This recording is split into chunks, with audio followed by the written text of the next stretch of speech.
Bismillahirrahmanirrahim. Assalamualaikum warahmatullahi wabarakatuh.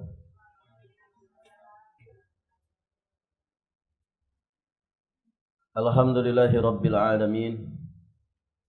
Wassalatu wassalam ala ashrafil anbiya'i wa imamil mursalin, nabiyyina Muhammadin alaihi afdhalus salati wa atammut taslim, wa ala alihi wa ashabihi ajma'in, wa sallama tasliman mazidan ila yaumiddin. Thumma amma ba'd. Allahumma inna nas'aluka ilman nafi'an, rizqan tayyiban, wa amalan mutaqabbala. Ya hayyu ya qayyum bi rahmatika nastaghith, aslih lana sya'nana kullah wa la takilna ila anfusina tarfata ain. Para ummahat wa akhwat fillah rahimani wa rahimakumullah.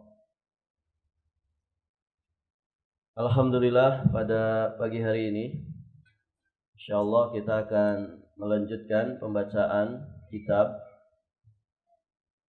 Syakhsiyat al-mar'a al-muslimah kama yasughuha al-islam fil kitabi was sunnah. Berikutnya muallif Syekh Muhammad Ali Al-Hashimi hafizahullah ta'ala wa ra'ah, beliau menyampaikan memulai bab yang pertama berkaitan dengan wanita muslimah bersama dengan Rabb-nya. Tentu ini hubungan yang pertama kali mesti dibangun. Muamalah yang pertama kali mesti menjadi perhatian bagi siapapun, termasuk bagi muslimah. Bagaimana mereka menjalin hubungan yang baik, membangun hablum minallah yang terbaik.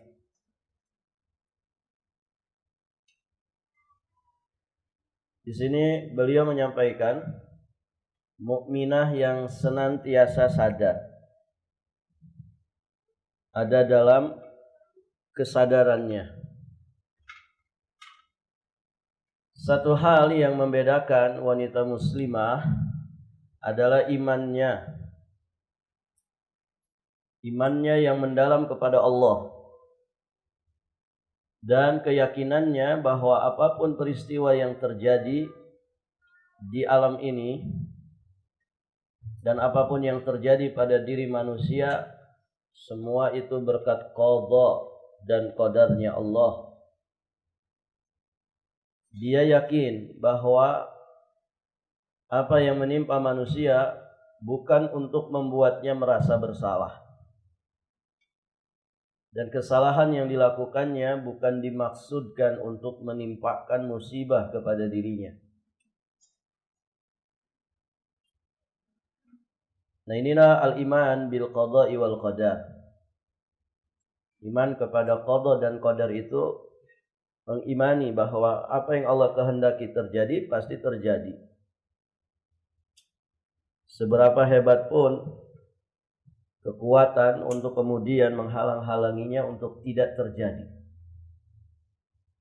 Apa yang Allah kehendaki tidak terjadi, maka selama-lamanya tidak akan pernah terjadi. Keyakinan seperti ini membawa kepada ketenangan batin di dalam menjalankan kehidupan. Kalaupun manusia terjatuh ke dalam kesalahan, sejatinya bukan untuk menyusahkan dirinya. Justru Allah membimbing bagaimana kesalahan itu dijadikan batu loncatan untuk dia melompat lebih tinggi lagi, lebih ke depan lagi, memperbaiki jiwa raganya. Makanya diajarkan taubat nasuha. Dan demikian seterusnya. Kewajiban yang harus dilakukan manusia dalam kehidupan ini adalah berusaha meniti jalan kebaikan, mencari faktor-faktor yang bisa mendatangkan amal soleh. Apakah itu dalam masalah agamanya maupun dunianya, sambil bertawakal dengan sebenar-benarnya tawakal kepada Allah, pasrah kepada urusannya, yakin bahwa dia senantiasa membutuhkan pertolongan dan juga bimbingan serta ridhonya. Ini yang disebut dengan ikhtiar dan tawakal. Jadi ikhtiar itu masih bagian daripada tawakal. 3 kan ya rukun tawakal itu. Pertama, i'tiqad.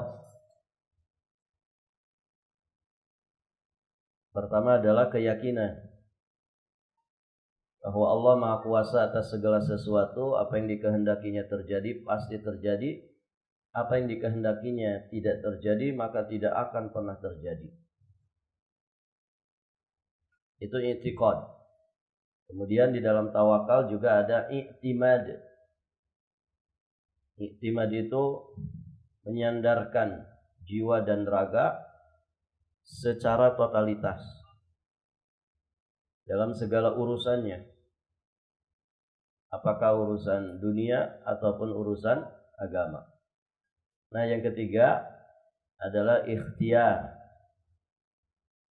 Ikhtiar dengan apa yang dibenarkan oleh syariat Allah.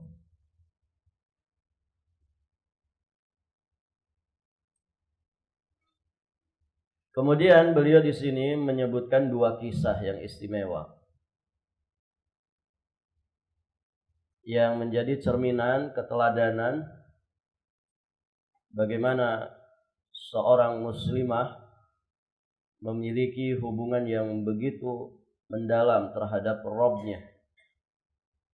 Kisah pertama berkaitan dengan kisah Ibunda Hajar. Kisah yang masyhur saat beliau ditinggalkan bersama dengan putranya. Siapa putranya? Ismail alaihi salam. Beliau berdua ini ditinggalkan oleh suaminya, oleh bapaknya, yakni Ibrahim alaihi salam. Di samping Al-Bait, yakni di Mekah Mukarramah, di dekat tenda tak jauh dan Zam-Zam. Sementara di Mekah saat itu, jadi saat Ibunda Hajar dengan putranya Ismail ditinggalkan, saat itu belum ada segelintir manusia pun, tidak ada air sedikit pun. Padahal ibu yang dirahmati Allah, air itu kebutuhan pokok manusia. Kemudian manusia hidup mesti bersosial, berinteraksi sosial. Dia membutuhkan peran orang lain. Nah, bisa dibayangkan Ibunda Hajar, seorang wanita, ditambah Ismail putranya yang masih bayi merah saat itu. Barakallahu fikum. Jadi Ibunda Hajar hanya ditemani bayinya yang masih menyusu, yang bernama Ismail. Nah, kisah Ibunda Hajar dan putranya ini menyajikan satu gambaran yang sangat mengagumkan di hadapan wanita muslimah tentang bagaimana dalamnya iman kepada Allah, kuatnya tawakal, serta kepasrahan yang utuh kepadanya. Dengan tegar, mantap, penuh keyakinan. Saat itu Ibunda Hajar, saat ditinggalkan oleh suaminya yakni Ibrahim alaihissalam, beliau bertanya kepada Ibrahim, apakah Allah yang menyuruhmu berbuat seperti ini wahai Ibrahim? Maka Nabi Ibrahim menjawab, iya benar. Maka Ibunda Hajar dengan iman yang ada pada dirinya mengatakan, kalau begitu dia tidak akan menyia-nyiakan kami.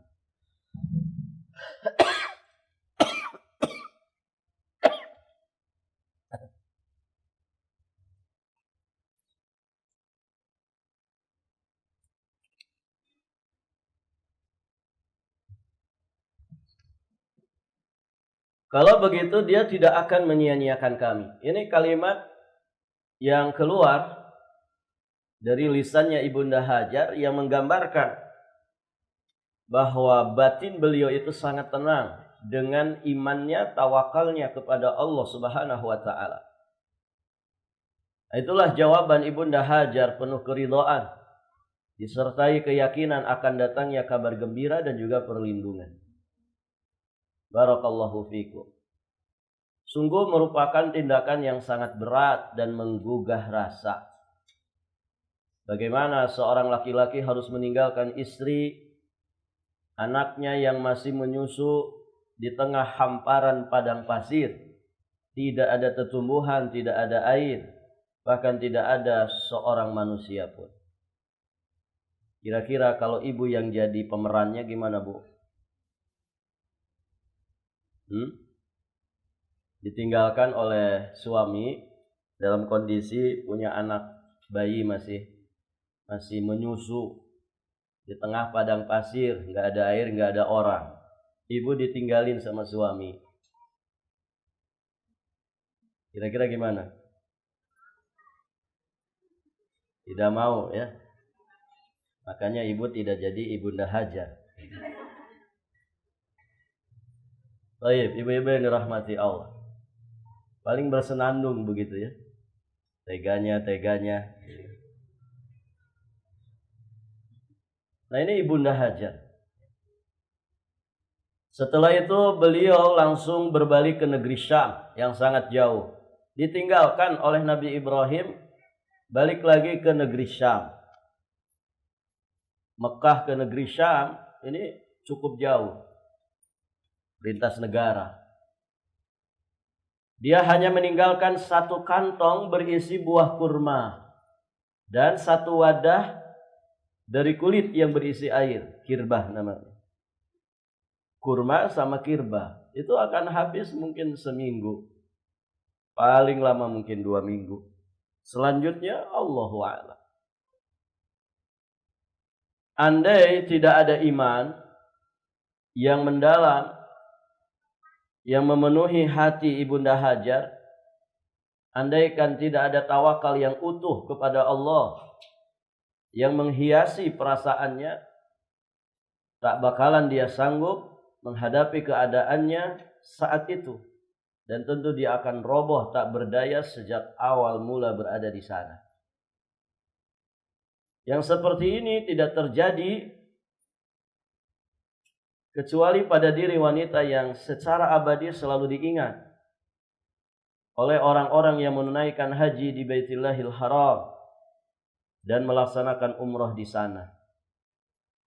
Mereka semua mengenangnya menjelang malam di ujung siang, yakni saat mereka menciduk dari air Zam-Zam yang suci, saat mereka melakukan sa'i dari Safa ke Marwah, sebagaimana dia berlari-lari kecil pada hari yang sangat mendebarkan itu. Ini kisah tentang munculnya Zam-Zam. Jadi Ibunda Hajar tetap ikhtiar. Ikhtiar tidak Ibu? Tetap ikhtiar, tidak berpangku tangan, tidak sekedar doa, ya Allah saya ditinggalkan ini. Karena ini perintahmu, pasti engkau tidak akan menyia-nyiakan kami. Kemudian pasrah begitu saja, enggak. Tetap ada ikhtiar. Maka di sini para ulama menjelaskan ya bahwa ikhtiar itu termasuk indikasi kebenaran tawakal seseorang. Ikhtiar dulu. Ya. Ibunda Hajar ikhtiar ingin dapat air. Beliau berlari-lari kecil dari Bukit Safa ke Marwah. Kemudian kelihatan lagi nampak di Bukit Safa, balik lagi. Ya nampak lagi di sebelah Bukit Marwah, balik lagi. Sampai 7 kali bulak-balik. Nah ini kan ikhtiar. Ikhtiar. Sampai kemudian Allah Subhanahu wa ta'ala memberikan Zam-Zam kepadanya. Baik, ibu-ibu yang dirahmati Allah. Keyakinan iman ini menghasilkan buah-buah yang sangat mengagumkan dalam kehidupan orang-orang muslim dan muslimah. Yang menggugah perasaan dan juga membangkitkan sanubari. Bahwa Allah menyaksikan dan mengetahui semua rahasia, bahwa Allah senantiasa bersama manusia dimanapun mereka berada. Tidak ada bukti yang lebih akurat tentang upaya membangkitkan perasaan dan mendatangkan rasa takut kepada Allah saat ramai dan sepi, selain daripada kisah seorang gadis muslimah yang menggambarkan sifat kesucian dirinya dan adanya pengawasan terhadap dirinya, yang dinukilkan oleh Imam Ibnul Jauzi rahimahullah dalam kitabnya Ahkamun Nisa. Nah, ini kisah kedua, Bu. Kalau tadi kisah Ibunda Hajar, nah ini kisah yang kedua. Kisah yang membangkitkan perasaan, mendatangkan rasa takut kepada Allah. Kisah yang menggambarkan sifat kesucian diri.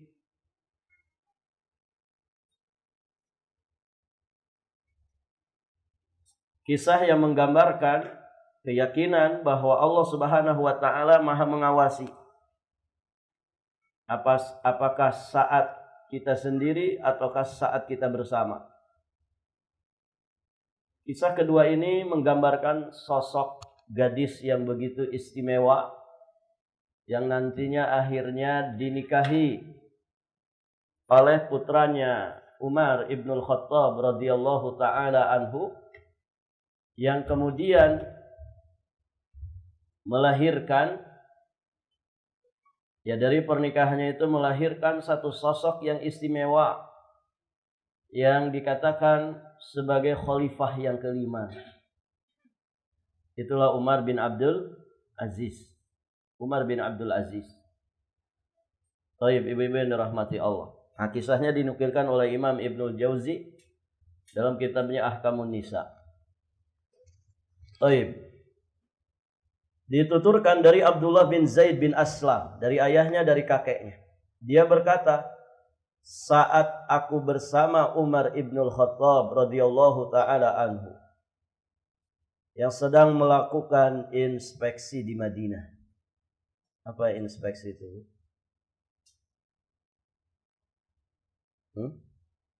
Ya bahasa orang sekarang mungkin belusukan begitu ya. Tapi bukan masuk gorong-gorong. Dia belusukan memantau kondisi masyarakatnya. Nah, ini sebetulnya pemimpin tuh harusnya begitu. Pemimpin yang merakyat. Ya, jangan hanya ongkang-ongkangan di istana saja dengan segala fasilitasnya. Ya, harusnya dia pun turun ke bawah, melihat keadaan rakyatnya. Nah, itulah yang dilakukan oleh Khalifah Umar ibnul Khattab. Jadi suami ibu nanti kalau jadi pejabat tinggi negara, ya ingatkan itu, suruh baca kisahnya Umar ibnul Khattab, ya supaya tidak terfitnah, ya tidak dibuat nyaman oleh kursinya. Jangan terlalu nyaman dengan kursinya, turun ke bawah, melihat keadaan, mendengar aspirasi dari rakyat. Kan begitu. Ini yang dilakukan Umar ibnul Khattab radhiyallahu ta'ala anhu. Beliau biasa inspeksi di Madinah. Tiba-tiba beliau merasa kelelahan. Insya Allah, ibu ya. Kira-kira inspeksinya ini dengan iring-iringan enggak? Pakai sirine begitu yang orang harus minggir semua. Barakallahu fikum. Ya, dengan kendaraan yang anti peluru, nyaman kendaraannya, ber-AC, ya dikawal sama patwal. Enggak begitu. Paling kalaupun ada yang bersama beliau beberapa orang saja. Nah, ini yang mengisahkan adalah yang bersama dengan beliau. Tiba-tiba beliau merasa kelelahan. Maka pada tengah malam itu, berarti infeksinya di tengah malam. Ya. Disorot media enggak ibu? Enggak ada. Ya. Tidak ada. Jadi insya Allah jauh dari riya. Dia tidak punya tim, tidak punya kameramen, tidak bawa tidak bawa media atau wartawan. Jadi pada tengah malam beliau bersandar di samping sebuah dinding. Ini lagi infeksi tengah malam. Tiba-tiba terdengar seorang wanita berkata kepada putrinya. Ya, rumah zaman dulu begitu ya. Jadi kalau kita di balik dinding, dinding yang sebelah sana itu kedengaran. Ada seorang wanita berkata kepada putrinya, "Wahai putriku, ambillah susu itu dan campurilah dia dengan air biasa." Berarti kira-kira orang miskin atau orang kaya ini? Orang miskin. Susu itu ya kalau dicampur dengan air berarti rasanya tambah hambar, kan begitu? Oh, susunya saja sudah hambar. Kemudian dicampur air. Ini saking miskinnya, biar awet mungkin susunya, begitu. Akhirnya putrinya menjawab, "Wahai ibuku, apakah ibu tidak tahu bagaimana keputusan yang telah diambil oleh Amirul Mukminin Umar ibn Khattab pada hari ini?" Nah, mereka tidak tahu ada yang sedang nyandar di dinding rumahnya. Dan pembicaraan mereka itu terdengar oleh Umar ibn Khattab. Jadi si anaknya berkata, "Apakah engkau tidak tahu bagaimana keputusan Amirul Mukminin pada hari ini?" Kemudian ibunya bertanya, "Apa memang keputusan yang diambil Umar, wahai putriku?" Kemudian putrinya mengatakan, dia memerintahkan seseorang untuk mengumumkan bahwa susu tidak boleh dicampur dengan air. Susu tidak boleh dicampur dengan air. Berarti susu itu waktu itu susu apa tuh, Bu? Susu murni, ya, bukan SKM. Ya. Kalau SKM kan boleh pakai air ya. Justru harus pakai air. Baik, ibu-ibu yang dirahmati Allah. Jadi dia memerintahkan seseorang untuk mengumumkan bahwa susu tidak boleh dicampur air, jawab putrinya. Kemudian ibunya ngotot, "Wahai putriku, ambil saja susu itu, campuri dia dengan air. Toh saat ini kamu berada di satu tempat yang tidak bisa dilihat oleh Umar. Kan nggak ada Umarnya. Nggak usah lah. Nggak usah terlalu disiplin mematuhi perintah khalifah. Begitu. Nggak usah pakai helm. Nggak ada polisi kok." Gitu kan ibu?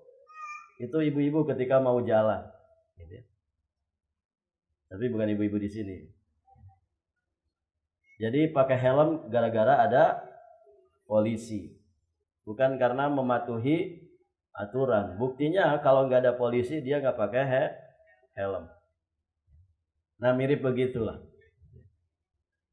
Baik, ibu yang dirahmati Allah. Umar kan nggak ada di sini, nggak lihat kita. Sudah campuri saja dia dengan air, kata sang ibu. Putrinya kemudian berkata, nih, masya Allah ini ya, ini seorang gadis yang luar biasa. Kata putrinya, "Aku sama sekali tidak akan mentaatinya saat ramai dan mendurhakainya saat sepi." Paham maksudnya ibu? Artinya ketaatan kepada ulil amri itu adalah mengikuti petunjuk Allah dan Rasulnya. Ya ayyuhalladzina amanu atiullaha wa atiur rasul. Maka aku tidak mau berkhianat. Kalau ketika banyak orang, ketika dia ada aku taat. Tapi ketika dalam keadaan sepi, tidak di bawah pengawasan, saat sepi, aku mendurhakainya. Aku nggak mau seperti itu. Ini jawab putrinya. Padahal di balik dinding Umar ibnul Khattab radhiyallahu taala anhu sedang mendengarkan itu semua. Barakallahu fikum. Maka bergegaslah Umar pulang. Sampai di rumahnya beliau berkata kepada Aslam, Zaid bin Aslam, kepada Aslam. Aslam ini berarti kakeknya Abdullah bin Zaid yang meriwayatkan kisah ini. Jadi Umar bertanya kepada Aslam, "Wahai Aslam, datangi lagi rumah itu. Selidikilah siapa wanita yang menjawab seperti itu dan siapa pula wanita tua lawan bicaranya. Adakah mereka mempunyai suami?" Di rumah itu ada laki-laki enggak? Ada suaminya enggak? Begitu yang ditanyakan oleh Umar Ibnul Khattab, yang diperintahkan oleh Umar. Maka Aslam menuturkan, lalu kudatangi rumah itu. Ternyata wanita yang memberikan jawaban seperti itu masih gadis. Dan wanita yang berbicara dengannya itu adalah ibunya. Yang di rumah itu tidak ada seorang laki-laki pun. Berarti ini rumah miskin. Ibunya berarti janda. Anaknya berarti ada anak gadisnya, ada anak yang masih kecil. Baik. Maka aku datangi Umar dan kukabarkan hal ini kepadanya. Lalu Umar memanggil putra-putranya dan mengumpulkan mereka. Umar ini terkesan, ya, dengan jawaban dari si gadis itu yang menjawab pertanyaan ibunya yang tidak mau mengikuti suruhan ibunya. Kenapa? Karena dia mentaati pemimpinnya, ulil amri. Barakallahu fikum. Baik, ibu-ibu yang dirahmati Allah. Umar ini terkesan sampai akhirnya beliau mengumpulkan putra-putranya. Kumpulkan semua putranya. Apa yang ditanyakan oleh Umar? Apakah di antara kalian ada yang membutuhkan seorang wanita untuk bisa kunikahkan dengannya? Itu pertanyaan Umar kepada putra-putranya. Andaikan ayah kalian masih berminat kepada seorang wanita, tentu salah seorang di antara kalian tidak akan bisa mendahuluinya. Maksudnya apa itu, Bu? Umarnya juga berminat. Cuman mungkin sudah sepuh begitu ya. Kalau seandainya aku masih berminat kepada seorang wanita, tentu salah seorang di antara kalian tidak akan bisa mendahuluinya untuk mendapatkan anak gadis ini. Artinya Umar juga begitu terkesima. Masya Allah. Ini juga mirip ucapan Ustadz gitu. Ada Ustadz didatangi muridnya, "Ustadz, tolong nikahkan saya dengan santriwati yang tinggi, Ustadz, yang langsing, ya. Hafizah 30 juz gitu ya. Kemudian kulitnya kuning laksat, cantik jelita. Kalau bisa orang tuanya sudah tua banget gitu ya." Apa jawaban si Ustadz Ibu? "Iya, baik. Kalau ada nanti saya duluan yang maju." Gitu. Itu kata Ustadznya. Ini kisah nyata, Ibu ya. Kisah nyata. Ada yang begitu. Rahimahullahu ta'ala. Ustadznya sudah meninggal. Jadi muridnya datang bertanya begitu, minta dicariin seperti itu. Ustadznya dengan enteng menjawab, "Baik, nanti saya cariin. Tapi kalau saya dapat, mohon maaf ya, saya duluan yang maju." Maksudnya juga nasehatin santrinya ya, supaya jangan terlalu muluk-muluk begitu ya. Artinya kalau dapat saya duluan, kalau dapat wanita model begitu, ustadznya duluan yang maju. Nah, itu apa yang disampaikan oleh Umar Ibnul Khattab. Ya, saking terkesannya beliau dengan gadis tersebut. Maka kemudian Abdullah berkata, Abdullah bin Umar, ini putranya, "Aku sudah mempunyai seorang istri." Kemudian ada putranya yang lain namanya Abdurrahman. "Aku juga begitu." Giliran Asim, putra beliau, "Kalau aku belum punya istri, maka nikahkanlah aku dengannya." Masya Allah. Umar akhirnya mengirim utusan kepada gadis itu, lalu menikahkannya dengan putranya Asim. Dari wanita inilah lahir seorang anak putri, dan dari anak putrinya ini lahir Umar bin Abdul Aziz. Berarti cucu keberapanya Umar? Cucu keduanya Umar ibnul Khattab. Jadi Umar bin Abdul Aziz ini cucu dari putranya Umar yang bernama Asim. Berarti Umar ini kakek keduanya. Jadi dari hasil pernikahan itu lahir seorang putri. Nah dari putrinya itulah, dari rahim putrinya itulah lahir sosok yang begitu istimewa namanya Umar bin Abdul Aziz. Ini merupakan kesadaran sanubari yang ditanamkan Islam dalam jiwa gadis muslimah tersebut. Sungguh ini merupakan gambaran ketakwaan yang lurus dan lempeng. Dalam keadaan terang-terangan ataupun dalam keadaan sembunyi-sembunyi, saat ramai ataupun saat sepi, tetap dia tegak lurus dengan keyakinan, dengan akidahnya. Karena dia meyakini bahwa Allah senantiasa bersama dirinya. Allah bisa mendengar, Allah bisa melihat. Mungkin Umar bin Khattab tidak melihat kita yang mencampur susu, tapi Allah Subhanahu wa taala Maha melihat. Ini adalah iman yang hakiki yang kemudian membuahkan hasil yang menggembirakan bagi pelakunya. Di dunia saja sudah dikasih balasannya, pahalanya. Allah langsung memberikannya pahalanya di dunia yang dirasakan oleh wanita tersebut, yakni dianugerahkannya pernikahan yang penuh dengan barokah. Ini anak gadis dari keluarga miskin, kemudian dinikahi oleh siapa? Oleh anaknya presiden kalau di kita begitu Bu ya. Kehormatan gak yang begitu tuh? Misalkan gadis putri ibu dinikahi sama putranya presiden. Viral kira-kira Bu? Oh pasti viral. Masya Allah. Kita keluarga biasa begitu ya. Tiba-tiba ada anak pangeran ya yang melamar, meminang, menikahinya. Itu orang tuanya akan ikut terangkat. Kan begitu. Barakallahu fiikum.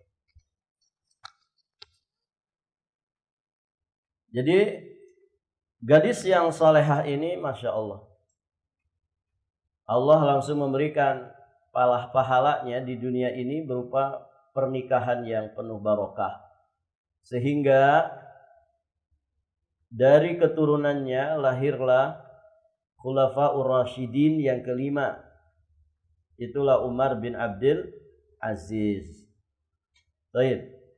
Itulah dua kisah yang begitu mengagumkan, sosok wanita muslimah dengan akidah yang begitu lurus, iman yang begitu mantap, keyakinan yang tidak tergoyahkan.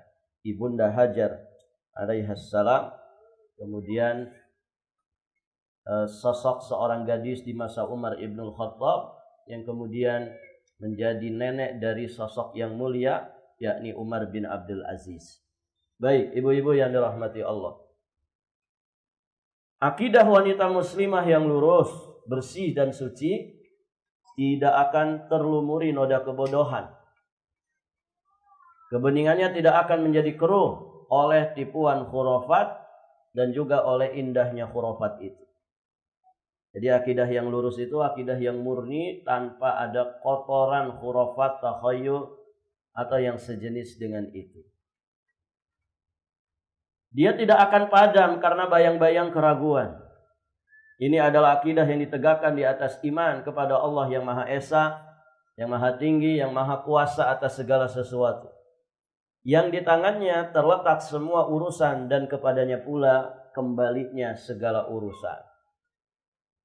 Allah berfirman, "Qul man biyadihi malakutu kulli syai'.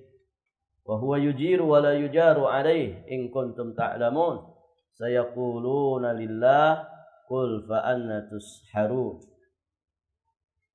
Katakanlah, siapakah yang di tangannya berada kekuasaan atas segala sesuatu, sedang dia melindungi, tetapi tidak ada yang dapat dilindungi dari azabnya jika kalian mengetahui. Mereka akan menjawab, lillah, kepunyaan Allah. Kekuasaan, perlindungan, itu semuanya kepunyaan Allah. Katakanlah, kalau demikian, maka dari jalan manakah kalian itu akan ditipu? Iman yang mendalam, bersih, dan jelas ini menambah kepribadian wanita muslimah semakin kuat, semakin sadar, dan juga semakin matang.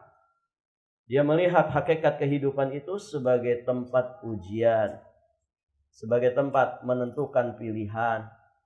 Ya, hidup ini kan identik dengan pilihan, Ibu ya.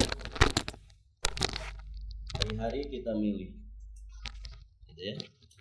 Kemarin juga kita habis milih kan, minggu lalu. Taib. Pada dasarnya manusia tiap hari juga melakukan pilihan. Ibu datang ke sini pilihan bukan, Bu? Pilihan. Pilihan yang lain apa? Layah-layah di rumah kan begitu. Tidur mungkin ya, shopping. Ibu memilih ke sini. Itu kan pilihan. Ya. Belanja saja kan milih. Belanjanya cuma 2 ikat sayur, milihnya setengah jam. Pilihan. Barakallahu fikum. Jadi hidup itu tempat ujian dan tempat menentukan pilihan. Mau milih taat atau milih maksiat? Pilihan. Qad tabayyana ar-rusydu minal ghayy. Telah nampak jelas mana jalan-jalan petunjuk, mana jalan-jalan yang menyimpang. Mana siratal mustaqim, ya mana jalan yang berbelok. Ini pilihan. Mau milih tauhid atau milih syirik? Banyak orang hidupnya milih syirik. Orang membuka Ramadan dengan iman dan amal soleh, dia membuka Ramadan dengan kesyirikan. Ini pilihan. Ya kan? Ritual di kuburan menjelang Ramadan. Ini orang mengawali Ramadan dengan kesyirikan. Ini pilihan. Di sisi yang lain ada orang yang memilih meningkatkan iman dan juga amal solehnya di bulan Sya'ban, sebagaimana petunjuk dari Nabiullah Muhammad sallallahu alaihi wasallam. Pilihan. Ada orang itu memilih sunnah, ada juga manusia memilih bid'ah. Doyan dengan bid'ah, mati-matian dia pertahankan kebid'ahannya. Hidup pilihan. Pilihan. Masing-masing pilihan ada konsekuensi. Ada yang memilih taat, ada juga yang memilih maksiat. Barakallahu fiik. Inilah hidup di dunia. Dia menjadi tempat ujian dan tempat menentukan pilihan. Lalu hasilnya pasti akan muncul pada suatu hari yang tidak disangsikan lagi kedatangannya. Itulah yaumul qiyamah. Qulillah yuhyikum thumma yumitukum thumma yajma'ukum ila yaumil qiyamah la raiba fihi walakinna aktsaran nas la ya'lamun. Al-Jathiyah ayat 26.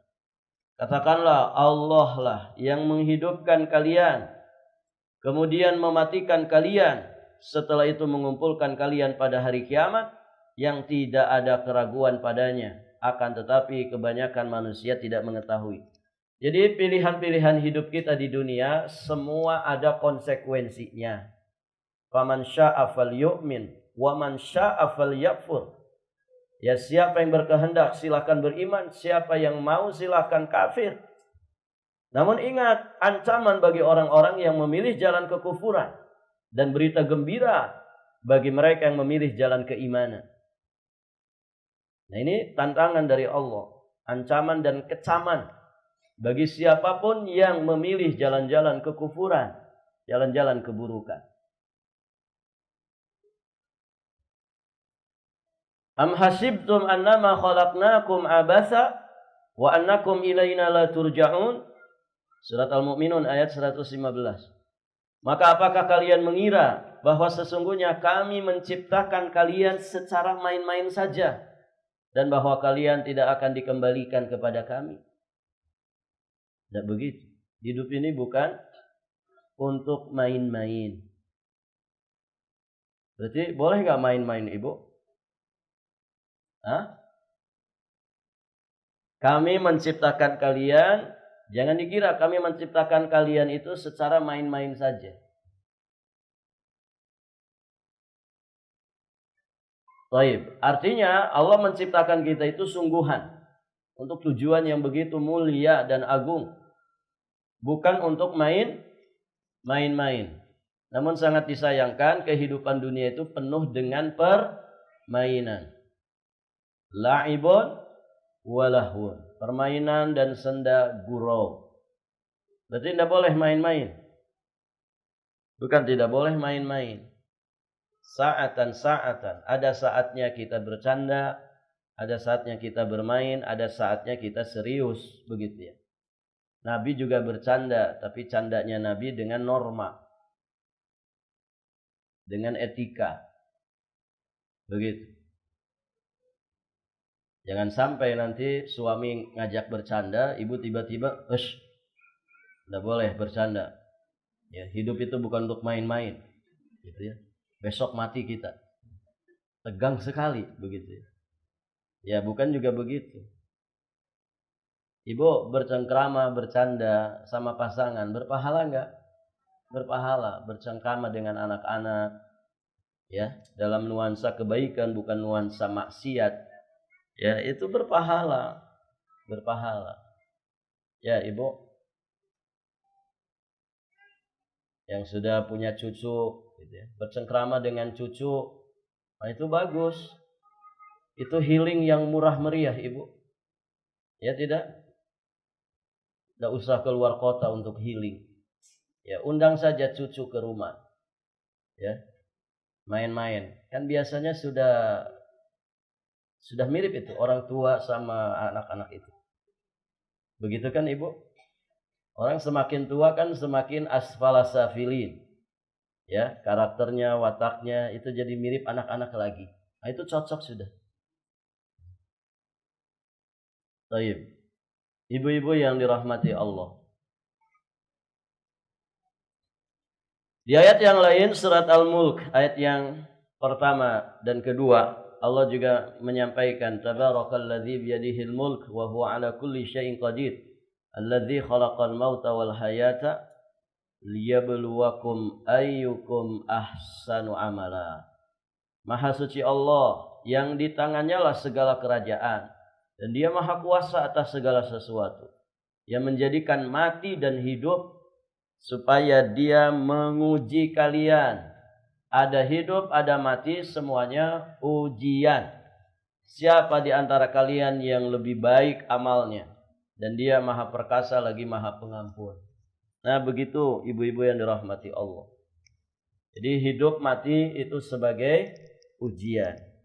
Nah, yang harus kita selalu perhatikan, berusahalah senantiasa menjadi ahlul yaqdhah. Ahlul yaqdhah itu orang yang ada di dalam kesadaran yang terjaga. Ya, karena hidup itu ada kadang masa-masa futurnya. Kalau orang futur, maka segeralah sadar kembali supaya balik lagi ke arah yang benar. Jangan keterusan. Nah, kegiatan belajar itu diantara sarana terbaik untuk kita menjaga keistiqomahan kita di atas jalan Allah Subhanahu wa taala yang lurus. Baik. Pada hari itu setiap manusia akan diberi balasan sesuai dengan amalnya. Jika dia berbuat baik, maka dia akan mendapatkan balasan kebaikan.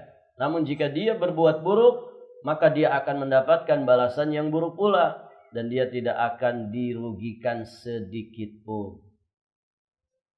Makanya di antara rentetan peristiwa kiamat ada namanya Yaumul Jaza. Kiamat juga disebut dengan Yaumul Jaza, hari pembalasan. Allah berfirman di surat Al-Mu'min ayat 17, Al-Yauma tujza kullu nafsin bima kasabat la dzulmal yaum innallaha sari'ul hisab. Pada hari ini tiap-tiap jiwa diberi balasan dengan apa yang diusahakannya. Tidak ada yang dirugikan pada hari ini. Sesungguhnya Allah amat cepat hisabnya. Jadi harus yakin dengan yaumul jaza. Tidak boleh ragu sedikit pun. Karena itu menjadi rem bagi kita untuk tidak kebablasan terfitnah oleh dunia. Dan sekaligus itu menjadi motivasi bagi kita. Bahwa kebaikan sekecil apapun yang kita kerjakan tidak akan disia-siakan oleh Allah. Timbangan hisab itu benar-benar detil dan juga teliti. Ini merupakan keuntungan ataukah bisa saja jadi kemalangan. Di surat Az-Zalzalah ayat ke-7 sampai ke-8 Allah berfirman, "Faman ya'mal mithqala dzarratin khairan yarah, wa man ya'mal mithqala dzarratin syarran yarah."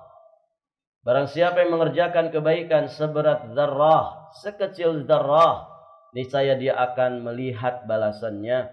Dan barang siapa yang mengerjakan kejahatan sekecil zarrah, niscaya dia pun akan melihat balasannya pula. Jadi segala sesuatu akan ada balasannya.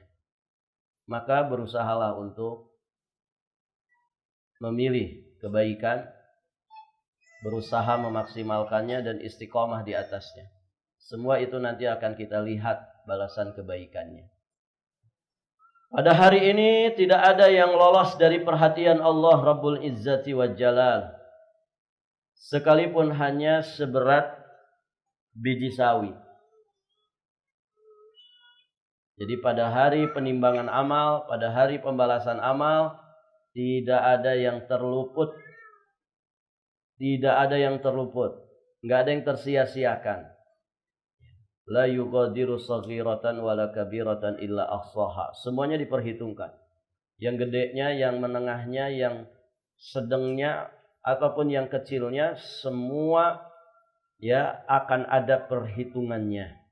Di surat Al-Anbiya ayat 47 Allah sampaikan, "Wa nadha'ul mawazinal qista liyaumil qiyamati fala tudlamu nafsun syai'a wa in kana mithqalu habbatin min khardalin ataina biha wa kafa bina hasibin." Kami akan memasang timbangan yang tepat pada hari kiamat. Ibu, timbangan Allah di yaumul mizan itu timbangan yang tepat. Tidak ada yang dirugikan seorang pun, barang sedikit pun. Beda dengan timbangan di dunia. Ya susah nyari timbangan yang tepat, yang jujur dalam menimbang dan menakar.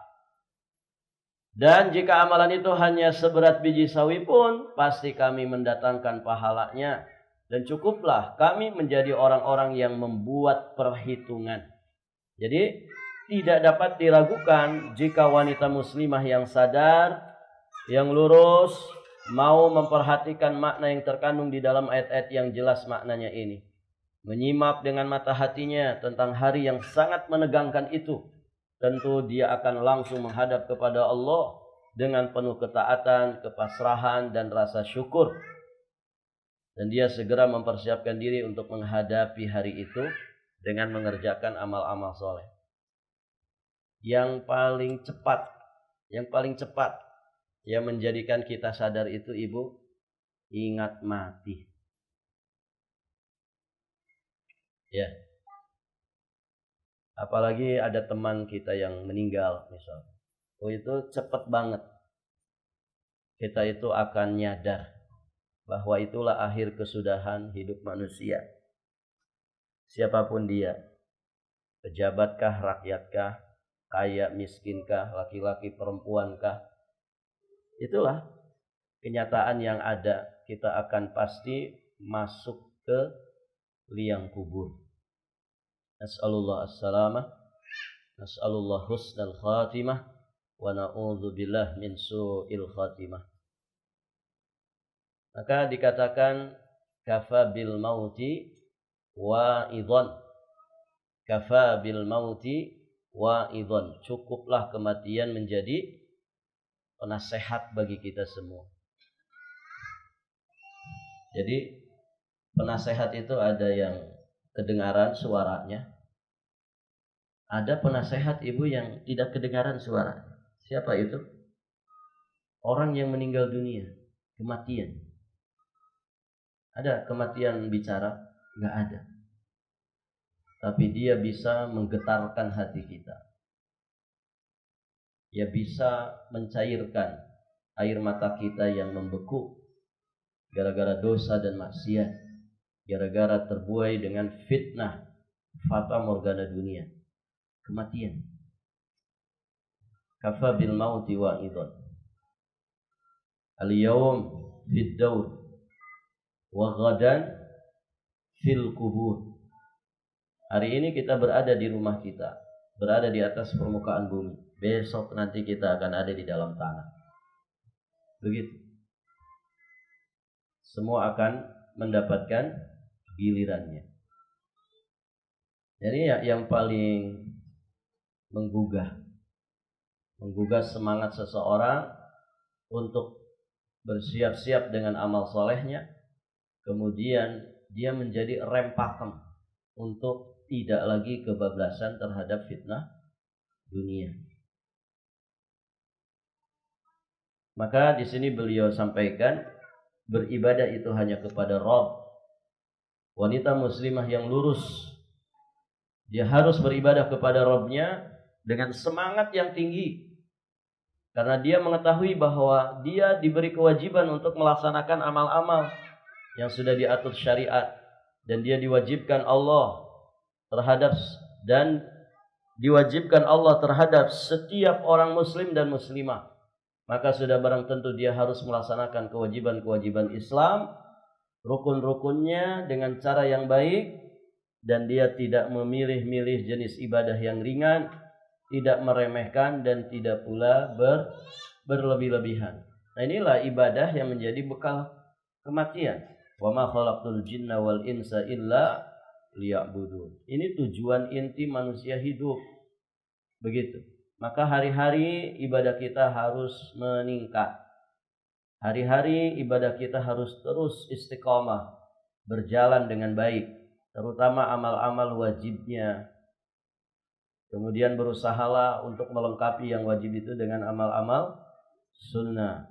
Lebih dari itu istiqomahlah ya untuk selalu hadir di majelis ilmu.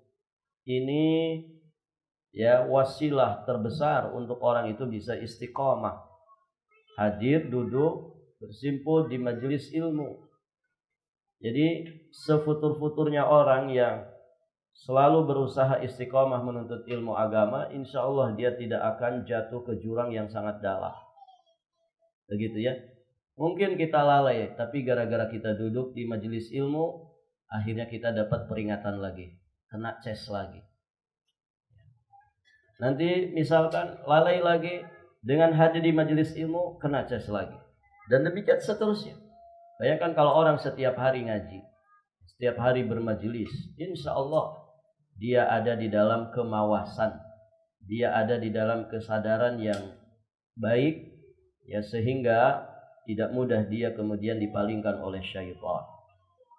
Baik, ibu-ibu yang dirahmati Allah, berikutnya nanti beliau memaparkan beberapa amal saleh ya untuk menjadi bimbingan ya bagi para muslimah di dalam membangun hubungannya yang baik kepada Allah Subhanahu wa taala. Nanti akan dibahas tentang mendirikan sholat 5 waktu. Ini juga penting ya. Karena banyak wanita yang lalai sholat 5 waktu.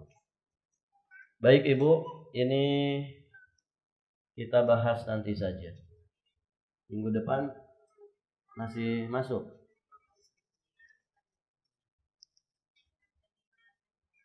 Lanjut ini. Berarti sekali pertemuan lagi ya. Baik, insyaallah. Baik ibu-ibu yang dirahmati Allah, sampai di sini saja pelajaran kita.